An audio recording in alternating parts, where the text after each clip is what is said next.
سوال یہ ہے کہ کیا قرآن و حدیث میں میاں بیوی کے درمیان زنا بالجبر کا تصور ہے، یا کیا کوئی مسلمان عورت کسی 12 گریڈ کے کینیڈا کے پولیس والے کو استعمال کر کے اپنے شوہر پر کئی سال گزرنے کے بعد یہ الزام لگا سکتی ہے کہ نکاح قائم ہوتے ہی میرے شوہر نے مجھ سے زنا بالجبر کیا ہے؟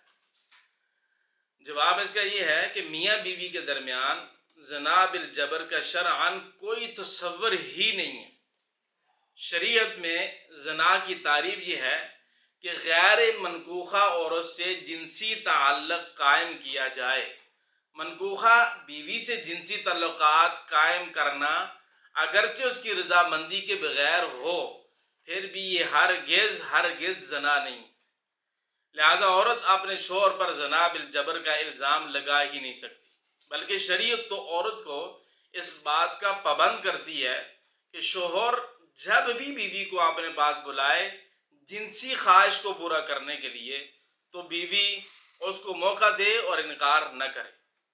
یہاں تک کہ حضور صلی اللہ علیہ وسلم نے فرمایا، عورت اگر تندور پر روٹی بھی پکا رہی ہو اور شوہر اسے اپنی جنسی خواہش کو پورا کرنے کے لیے بلائے تو وہ تندور پر روٹی پکانا چھوڑ کر آئے اور آ کر پہلے اپنے شوہر کی جنسی خواہش کو پورا کرے اور پھر جا کر روٹی بنائے۔ تو اب اتنی تاکید کے اندر پھر میاں اور بیوی کے درمیان زنا بالجبر کیسے ہو سکتا ہے؟